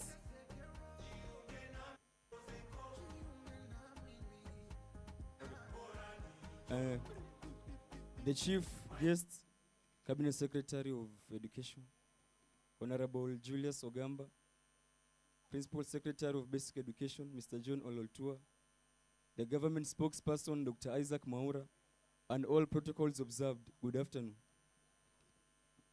First and foremost, I feel honored to stand in front of you on this great day, the World Albinism Day. I would like to give my sincere gratitudes to our chief guests and other distinguished guests for gracing this special day for us. No, we really have all enjoyed the day together with the great moment because of your presence. We feel loved and cared for because your visit here today has made us feel that our government recognizes our presence in the country and thinks about us. We also want to thank the government for doing some development in our school, including the perimeter wall, the boys' dormitory, and the cabros. God bless you and thank you. Now we'll close with a word of prayer as our chief guest kindly let us be upstanding with your guidance as we close with a word of prayer, and we are going to allow our chief guest and the government spokesperson to leave and the band also to play the anthem after prayers. Haya basi na tuombe. Mungu wetu na Baba wetu wa mbinguni, tunakushukuru ni kwa sababu ya nafasi hii. Tangu tulipoanza ulikuwa pamoja nasi. Umetuwezesha tumeweza kufika tamati tukiwa chini ya ulinzi wako. Nakushukuru ni kwa ajili ya wageni wetu ambao hawajachoka kuwa pamoja nasi. Wameunganika nasi tangu mara ya kwanza tulipoanza. Wakati huu tumefika, tunapoondoka sasa, tunaomba neema yako ikaweze kututosha. Wale watakaokuwa na safiri na vyombo ambavyo vimetengenezwa na mikono ya mwanadamu, naomba ukawape neema ya safari. Hata wale watakapobaki mahali hapa utabaki pamoja na wao. Hebu siku ya leo ikaweze kuwa kumbukumbu ndani ya mioyo yetu. Asante Mungu ni kwa maana umetusikia na utaendelea kututendea. Watakapokuwa naondoka, neema yako ikaendelee kuwatosha. Kabariki nchi yetu ya Kenya na kabariki na viongozi wote. Asante Jehova ni kwa ajili ya kazi nzuri ambayo inafanyika mahala hapa. Ni kwa sababu wewe ni Bwana na wewe ni Ebeneza. Na ni katika pendo lako Kristo nimeomba na kuamini. Amen. The school band will lead us in an anthem.